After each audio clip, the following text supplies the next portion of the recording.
Who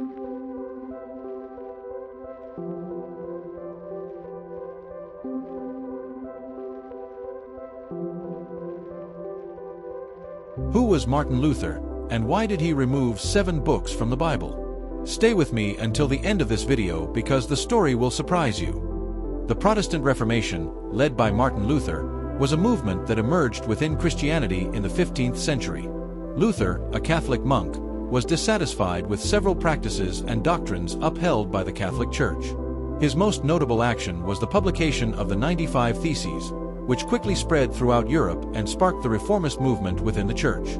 From this revolution, Protestantism was born. But why, after the start of the Protestant movement, did Luther decide to remove 7 books from the Bible? That is what we will discuss in this video as we explore the reasons behind Luther's decision to alter the biblical canon.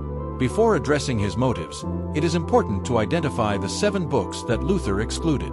The Protestant version of the Bible does not include the deuterocanonical books of the Old Testament, which are Tobit, Judith, 1 and 2 Maccabees, Wisdom, Sirach, Ecclesiasticus, and Baruch. History tells us that it was Luther himself who decided to eliminate these 7 books. According to theologians and scholars, the main reason for this action was that these books contained contradictions with other biblical texts. The Protestant Christian Bible, as we know it today, was shaped in the 15th century with the rise of Protestantism and the removal of these books, which Luther claimed were not divinely inspired. But what were these contradictions? Why did Luther choose to remove them? And were they truly not inspired by God?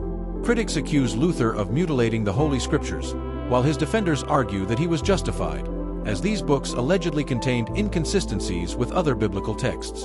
To understand Luther's decision, it is necessary to examine how these books were included in the Bible in the first place. Luther maintained that the additional 7 books in the Catholic Bible were not inspired by God and that Catholics had mistakenly incorporated them. Along with other passages he also rejected. He argued that these books were originally written in Greek, not Hebrew, which he considered the divine language of inspiration. Because of this, the Catholic Bible contains 73 books, while the Protestant version, following Luther's intervention during the Reformation, has 66 books, excluding the 7 from the Old Testament. Since they were not written in Hebrew, Luther did not consider them part of the biblical canon. The question remains, did Luther make the right decision in removing these books, or did Catholics include texts that should not have been part of the Bible?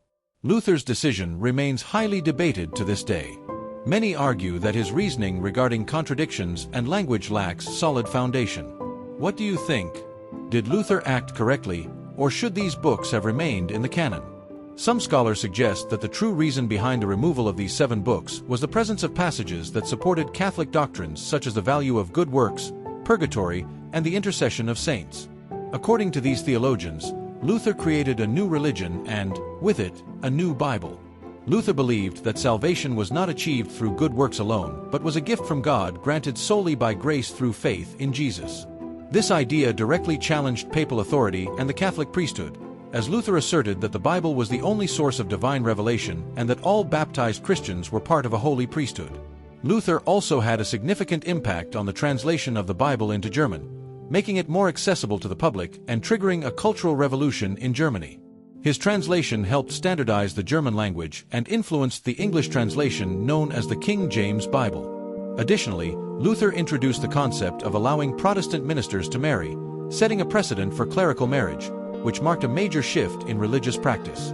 Martin Luther was born on November 10, 1483, in Eilben, Germany, into a middle-class family. His father was a miner who eventually became a city councillor. He grew up in a religiously austere environment, surrounded by stories of demons, witches, and superstitions that shaped his childhood. At 16, he enrolled at the University of Erfurt, where he studied arts, philosophy, and law, excelling as a student. However, in 1505, he abandoned law to join the Augustinian monastery. In 1507, he was ordained a priest and continued his studies at the University of Wittenberg. What are your thoughts on Luther's decision to remove the 7 books from the Bible? Do you think he was right, or was he mistaken in modifying the biblical canon? In 1511, Luther visited Rome and was deeply shocked by the frivolity and corruption of the Roman Curia. In 1512, he earned his doctorate in theology and was appointed canon of the monastery. The following years were dedicated to pastoral work and teaching theology as he developed his doctrine of justification by faith. In early 15th century Germany, there was no unified national state.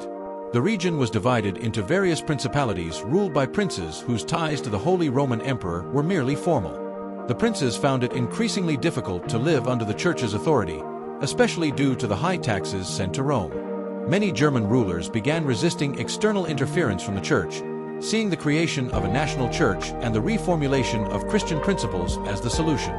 Germany was ready for reform. In 1517, Luther's theological system was not yet fully developed. He was lecturing at the University of Wittenberg, founded by his friend, Prince Frederick of Saxony. After an investigation into popular ignorance led by the Friar Tetzel on behalf of Pope Leo X, Luther drafted his 95 Theses against the sale of indulgences and nailed them to the door of Wittenberg Castle Church on October 31, 1517. Luther's theses quickly gained popular support, particularly among the common people and princes who had tense relations with Rome and the emperor. The success of his theses led Luther to send a document to the Pope, arguing that indulgences were not instituted by Christ. The Pope ordered Luther to recant, but he refused, supported by Prince Frederick of Saxony.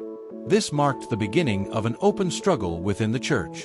In 1520, Luther wrote 3 fundamental treatises that established the foundations of Lutheranism and the Reformation: To the Christian Nobility of the German Nation, the Babylonian Captivity of the Church, and the Freedom of a Christian. In them, he emphasized that salvation did not depend on pilgrimages, sacraments, or priestly intercession but only on faith in Jesus Christ. Luther rejected ecclesiastical hierarchies, denied the Pope's authority, and allowed each person to interpret the Bible independently. He also permitted clergy to marry and preserved sacraments such as baptism, marriage, and the Eucharist. Excommunicated in 1521 by Pope Leo X, Luther was declared a heretic and a fugitive. However, he continued his work, translating the Bible into German and laying the foundations for Protestantism. His ideas spread across Europe, influencing movements such as Anglicanism and Calvinism and prompting the Catholic Church to launch the Counter-Reformation. Luther died of natural causes on February 18, 1546, in his hometown of Eilben. His legacy continues to shape religious, political, and cultural history to this day.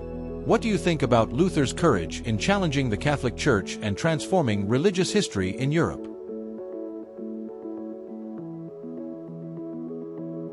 If you like this content, please subscribe, click on the like button and on the bell. That will help up to bring more academic easy content like this. The Creator bless your mind and spirit.